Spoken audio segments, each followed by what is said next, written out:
I've got games, so many games, I don't know what to do with all these games. And if you just want to chat, let's talk in bits and bytes, cause I'm down like that. When I'm at the Goodwills or when I'm checking Craigslist, all I'm thinking about is my NES. It's just something to do, it's like the passing of time. Without further ado, let's end this rhyme. Hey everybody, it's me, Justin, aka Goodwill Hunter, and I am back with another video that I'm going to do on another addition to my consoles. And it's an older system, so call it retro, call it classic, just don't call it good. No, I'm joking. It actually is pretty good. It has a lot of good arcade titles that were made for it. When Atari came out, they really didn't have too much competition, so Mattel and this company decided that there needed to be some direct competition. So you're looking at the Colecovision, and you'll notice with the Intellivision, it's got these paddles.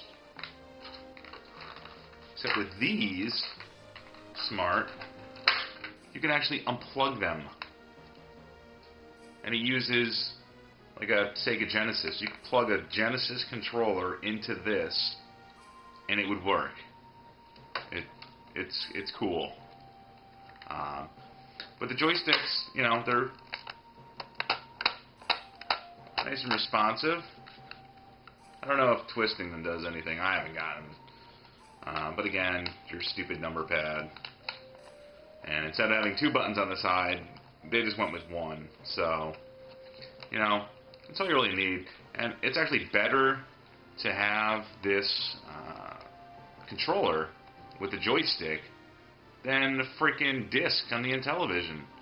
The Intellivision controller is just trying to be way too complicated. This works. But again, they got the stupid overlays. Push the dog. I don't even know what overlay this goes to. I only have 4 games, and I just don't know. I mean, cartridge goes there, on, off, reset. Here's your little expansion. This is where they had they actually had a peripheral that you could buy, plug right in here.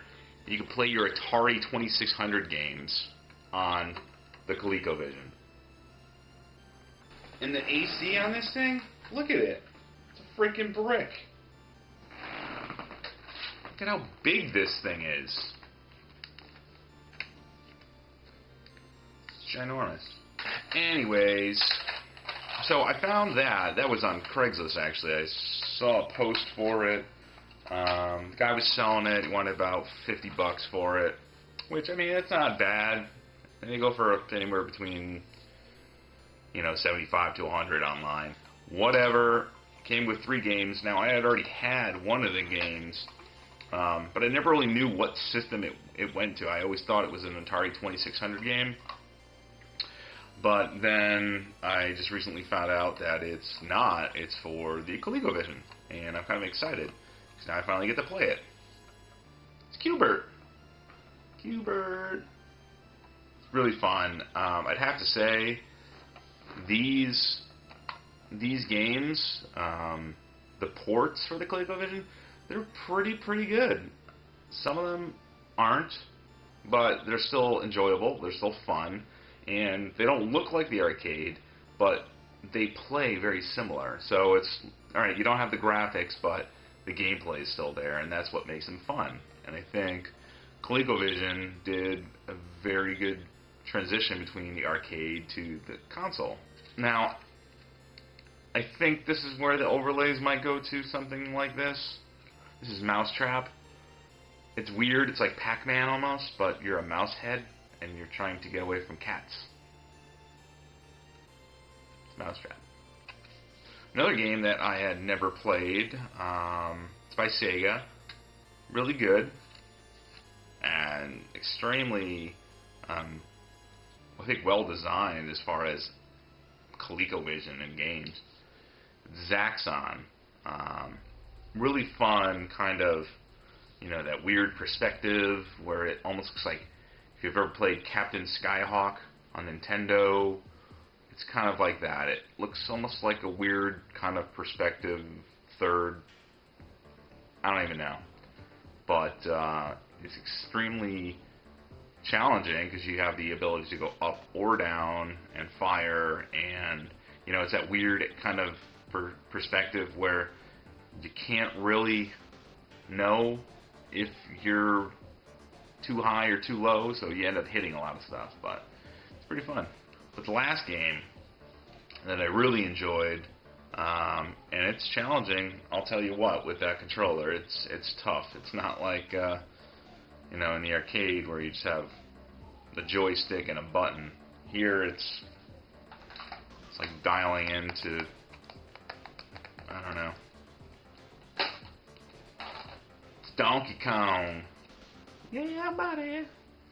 It doesn't look like the arcade, but it's at least playable. Has that fun little gameplay mechanics, jumping and jumping over stuff. You usually tend to, if it comes in contact with any portion of the sprite.